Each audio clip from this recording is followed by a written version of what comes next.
sitting alone in the cold detention cell. Kuniko was remembering the accident that happened this morning. Morning traffic jam had her annoyed. Today is staff meeting day. Finally, the light turned green, and when she stepped on the gas, she suddenly realized she had run over an old man who was crossing the street. "Grandpa, are you okay? Someone call an ambulance," Kuniko desperately yelled. Grandpa was bleeding from his head. He was also in a daze. Finally, an ambulance arrived.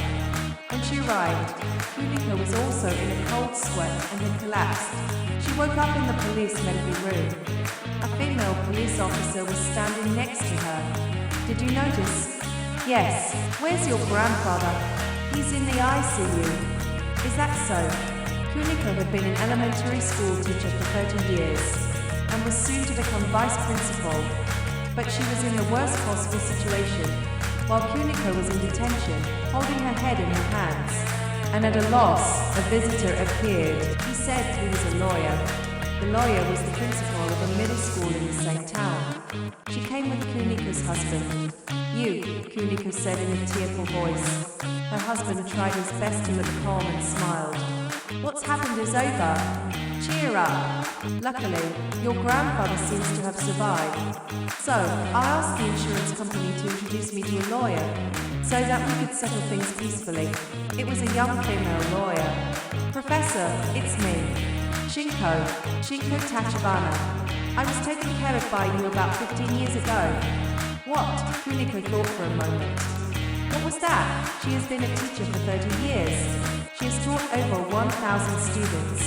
Kuniko stared at Shinko's face.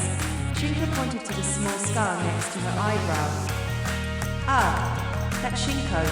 Shinko was a child who was bullied. Her mother was a stepmother who didn't take good care of her. Her younger sister, who was just 1 year younger than her, was a half-sister.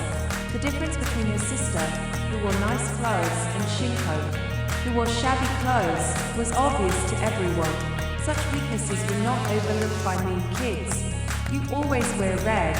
It's a brown sweater. You always wear it. So it's a brown sweater," he said. And all the textbooks and pencil cases in Shinko's bag disappeared all year round. Every time this happened, Shinko would cry and say, "Mommy will be angry." And the other kids in her class seemed to find this funny, so they bullied Shinko. Gradually, the bullying escalated, and Shinko was beaten every time something happened, and the wounds were unbearable. But she just cried and whined. Finally, a chair was thrown at her head, and she was covered in blood. She collapsed in the staff room and caused a big commotion. Kuniko was the homeroom teacher for the class next door. If anything, Shinko's homeroom teacher was a rather inconsiderate teacher, so it may have escalated to this extent. Kuniko, the head of the grade, called an ambulance and went to the hospital with Shinko's homeroom teacher. Even though the situation had become like this, neither her mother nor her sister came to the hospital, and only her father, who looked unreliable, arrived at around 60. Shinko's father picked up Shinko, whose head was wrapped in bandages. She was grimacing and crying.